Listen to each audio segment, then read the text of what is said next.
Yo, what is up guys, Face here and welcome back to another video. So in today's video I'm going to be going over the E50-M. Now, everyone knows about the E50-M. It has been the OG medium tank for a very long time. A tank that is able and is capable of bullying other medium tanks. And in today's video I'll be letting you know how you can do that and how it plays as a tank and if you should think of getting it in as your next grind. Now, I'm going to quickly go over the stats. You guys can just take a pause of the video and have a look at them if you would like. With all my equipment added, this is what the stats look like, but I'm going to cut it short for you how the tank really plays and how its stats show to be.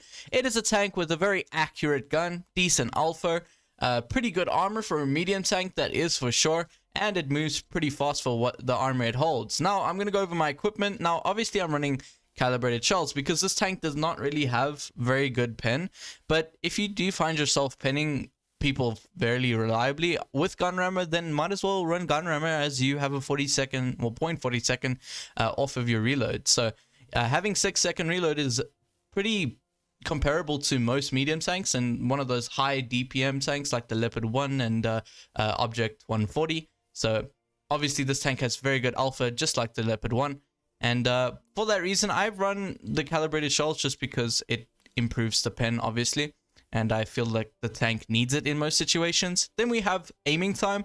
So obviously I want to get that aiming time. There's no point to have velocity or supercharger on a medium tank that is probably going to be in the front line and has a fairly accurate gun in to start with. As you can see, 2.69 with the a refined gun. So there's no point to use vertical stabilizer. However, vertical stabilizer will increase your accuracy while moving the tank.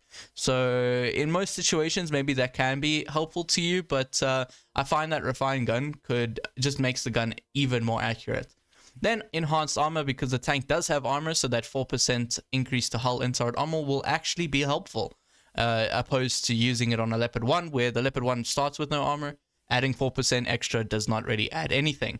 Then engine accelerator, it's fairly straightforward. You want it to be faster. Improved optics, because it's a medium tank, there's no point to run camouflage net. And then defense system, and I don't have these two at the bottom. You can put them on, they're not a necessity, but they will give you a boost in performance as well, not boost in performance, but boost in your capability of bursting other people, because you do get that increase in your track, either your track repairability or your consumables cooldown, and for that reason it can be helpful.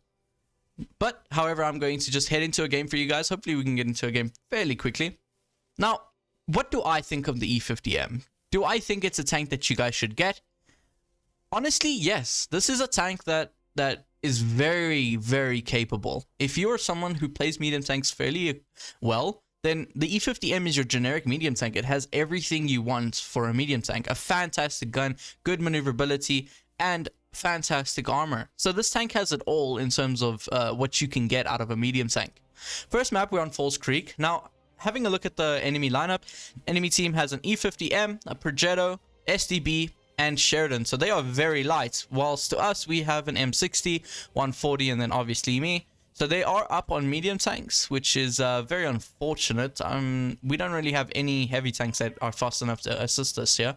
This guy's not running a camouflage, so I don't know if I can have full faith in him. Now, because of the lineup that I've noticed, I am not going to be too aggressive, as I know that they have more people. They do have a fairly maneuverable tank, the T57, and if he decides to go here as well, then we are absolutely screwed. There's the Groll in cap. I'm wondering what he's doing.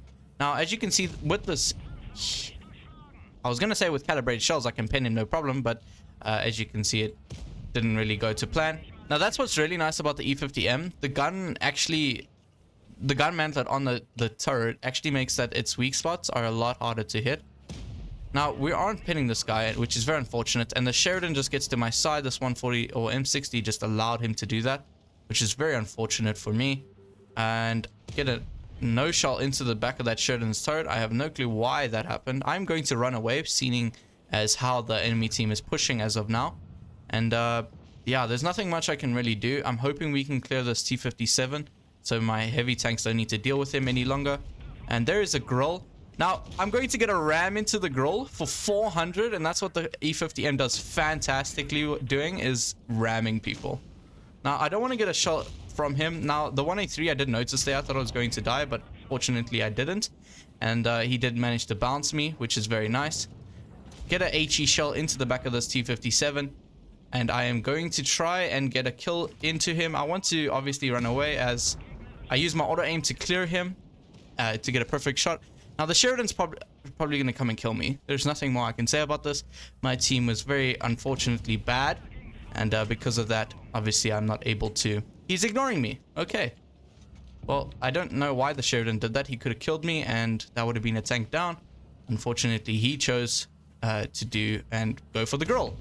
And because of that, I am very happy. Now, I don't want to get killed by this E50-M. He does bounce me, which is very nice. Can I get a ram and kill him? Not quite.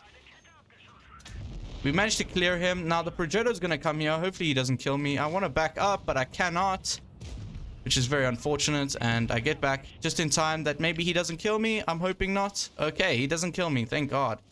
And I'm hoping somebody can help me here. I'm alone on this flank, which is very unfortunate. My team is unfortunately running away from me, basically. Now, what I want to do is get into a face-hugging position so that he has the hardest time pinning me, and I overshot it, and we die because I showed my side.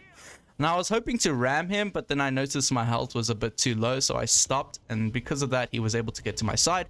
However, we still win. We do die, but there's nothing much I can really do about that. My team kind of just ran away from spawn where I was helping everyone else. That is very unfortunate how that VK missed that. I have no clue how he managed to do that. Hopefully, it kind of showed how the E50-M can be a very deadly medium tank opposed to your enemy's medium tanks. As you can see, I ran that girl, no problem. Bounced the 183 like a king that the E50-M is. And because of that, we were able to clear out all those medium tanks. Unfortunately, my team was not competent enough to help me, and we did manage to lose that. But as you can see, I was up against, what, 3 medium tanks and a light tank. And we managed to stay clear of them until the very last there.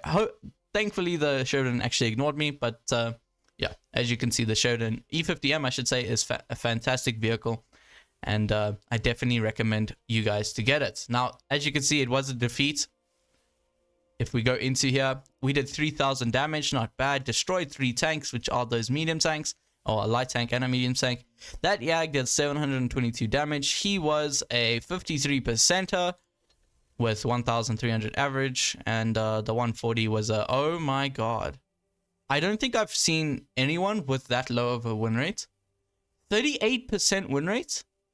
This guy must be trying to lose because it's more of a skill to hit 38% win rate than it is to hit 70% win rate. My god. Anyways, that's probably why we lost. And yeah, because of that, as you can see, the E50-M is a solid tank. If you are thinking of getting a medium tank, I would definitely recommend the E50-M first. Either the E50-M or the M48 pattern.